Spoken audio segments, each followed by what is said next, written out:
اب چونکہ یہاں قرآن پاک کی اس آیت میں لفظ ظلمات جو ہے وہ جمع کا صیغہ ہے کہ حضرت سیدنا یونس علیہ السلام نے اللہ کو اندھیروں میں پکارا، صرف اندھیرا نہیں، جمع۔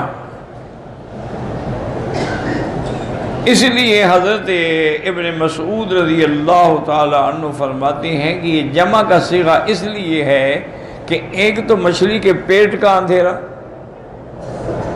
اور دوسرا دریا کا اندھیرا کہ آپ موجوں کے نیچے ہیں، اور تیسرا جو ہے وہ رات کا اندھیرا۔ تو یہ تین اندھیرے جمع ہو گئے تو صیغہ کا لفظ آیا ظلمات۔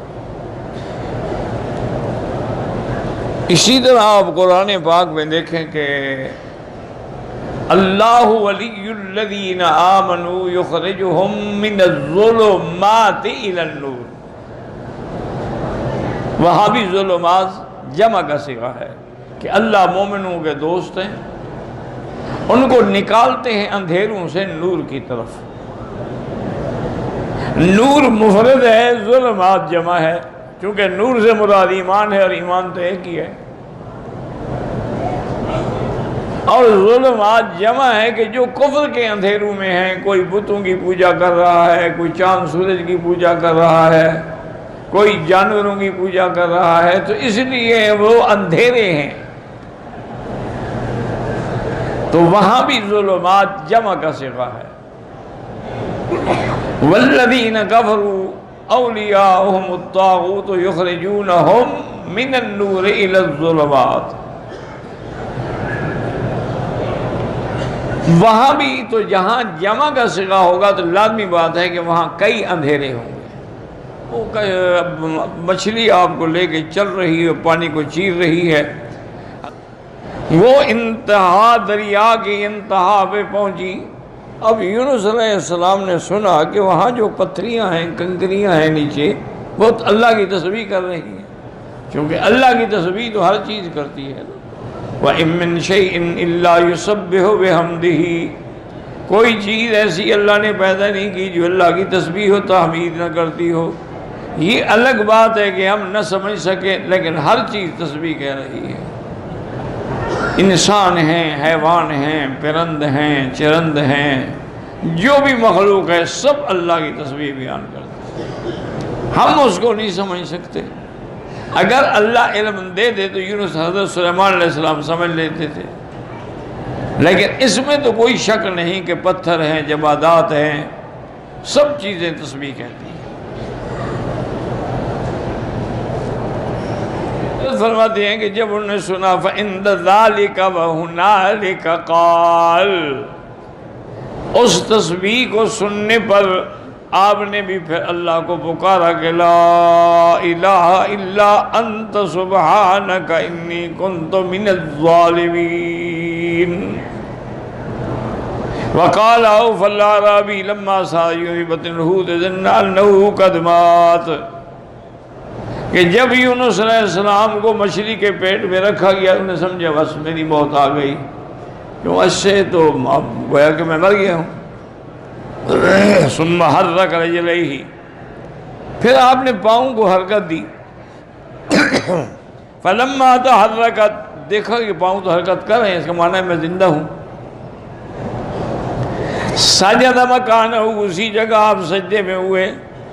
ثم نادى یا رب اتخذت لك مسجدا في موضع لم يبلغه احد من الناس، اس کے بعد انہوں نے پکارا کہ یا اللہ میں نے ایسی جگہ مسجد بنائی ہے جہاں کسی نے آج تک سجدہ نہیں کیا، میں تیرا سجدہ کر رہا ہوں۔ وقال السلام کو مچھلی کے پیٹ میں قید کر، تو مچھلی کو حکم دیا کہ خبردار حضرت یونس کے گوشت کو بھی نقصان نہ دینا، ہڈی کو نہ توڑنا۔ فلما انتہا به الى اسفل البحر سمع یونس حسا فقال فی نفسی ما ھذا،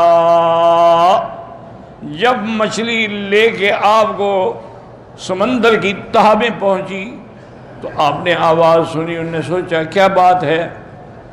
فأوحى اللہ الیہ وفی بطن الحوت ان ھذا تسبیح دواب البحر، اللہ نے وحی فرمائی کہ یونس یہ دریاؤں کے جانور جو ہیں وہ میری تسبیح کر رہے ہیں۔ قال وسبح وهو في بطن الحوت، انہوں نے بھی پھر تسبیح کہنی شروع کی۔ سمعت الملائکہ تسبیح وقالوا، اب فرشتوں نے وہ تسبیح سنی اور کہا کہ یا اللہ یا ربنا انا نسمع صوتا ضعیفا بارض غریبۃ، کہ یا اللہ ہمیں ایک آواز آتی ہے لیکن بڑی کمزور آواز ہے، اور ایسی جگہ سے آ رہی ہے کہ جو جگہ بھی معلوم نہیں کہ کہاں سے آ رہی ہے۔ قالوا العبد الصالح الذي كان يصعد اليك من في كل يوم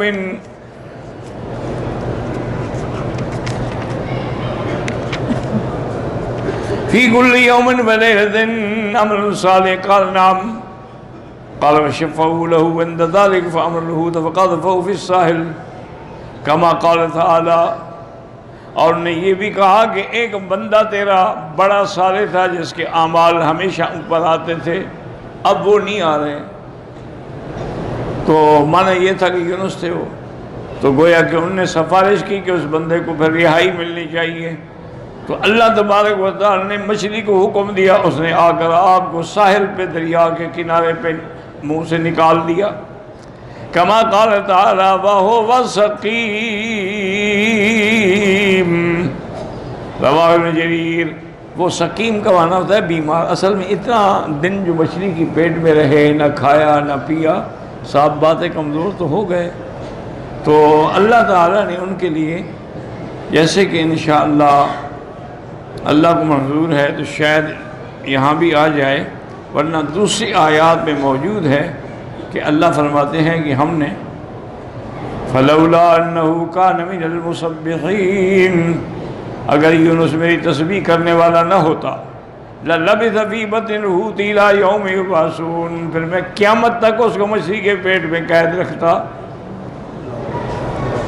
لیکن اس کی تسبیح کی وجہ سے وہ نکل گیا، اور جب ہم نے نکالا پھر اللہ نے انتظام بھی کر دیا، وَأَنبَتْنَا عَلَيْهِ شَجَرَةً مِّن يَقْطِينٍ، اللہ نے حکم دیا وہاں بیل لگ گئی، اور اس پہ بعض علماء کہتے ہیں کدو، اور بعض علماء کہتے ہیں کہ نہیں کدو نہیں بلکہ پیٹھا، وہ جو بڑا گول ہوتا ہے نا، گول پیٹھا جس کا حلوہ بلبہ بنتا ہے اور کئی چیزیں بنتی ہیں، ویسے بھی وہ بڑی مفید چیز ہے انسان کی صحت کے لیے، اس کا آدمی اگر جوس بنا کے پیے یا اس کا سالن پکا کے کھائے یا اس کا حلوہ بنا کے، جیسے اس کا دل کرے، بڑی اعلیٰ چیز ہے۔ اب تو دنیا کے بڑی بڑی میڈیکل سائنس بھی ان کے فوائد کو تسلیم کر گئی ہے کہ حقیقتاً یہ ایک بہت بڑی اللہ کی نعمت ہے۔